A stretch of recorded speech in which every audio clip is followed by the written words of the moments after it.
आज आपल्या नगर परिषदेच्या निवडणुकीचा सांगता सभेचा दिवस होता. शिर्डी, राहता, श्रीरामपूर, राहुरी, संगमनेर या ठिकाणी त्या सभा उद्याचं मतदान होणार आहे. या जिल्ह्यामध्ये सर्व ठिकाणी महायुतीचे उमेदवार निवडून येतील. महायुतीला मतधिक्य मिळेल अशा प्रकारचा विश्वास बरा आहे. उद्याच्या मतदानातून ते मतदार बंधू भगिनी हे त्याच्यावर शिक्कामोर्तब करणार आहे. आपल्या जिल्ह्यामध्ये उपरगाव, पाथर्डी, नेवासा, देवळाली चारही नगर परिषदेच्या निवडणुका स्थगित झाल्या. त्यामुळे आम्हाला आश्चर्य वाटलं की त्या घाईगर्दीमध्ये निवडणूक आयोगाने हा निर्णय केला. चारही ठिकाणी पाथर्डी सुद्धा महायुतीचा त्या ठिकाणीच महायुतीला यश मिळणार आहे.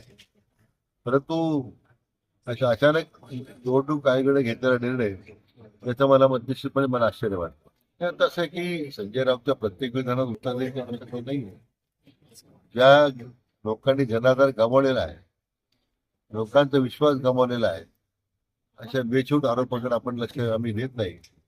2 तारखेला महायुतीचा गुलाल आहे. हे मात्र राज्यामध्ये ज्या पद्धतीने मतदारांचा प्रतिसाद मिळतो त्यातून आता वेगळ्या ज्योतिषाची आवश्यकता नाही आहे.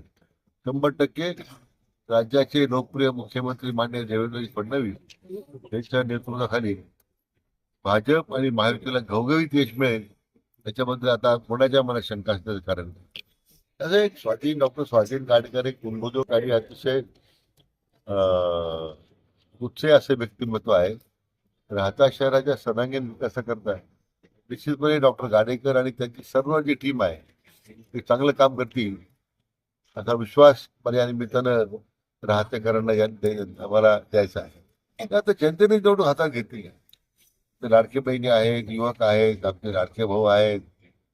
पण जर पाहिला आता प्रतिसाद जो मिळालाय पदयात्रेला, रॅलीला, राहताबरोबर तुम्ही शिर्डीची रॅली पाहायला पाहिजे.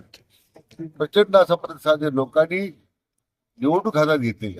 म्हणून म्हणतो की महायुतीला भूषण भविष्यात एवढं प्रचंड यश आपल्या या ठिकाणी मिळणार आहे.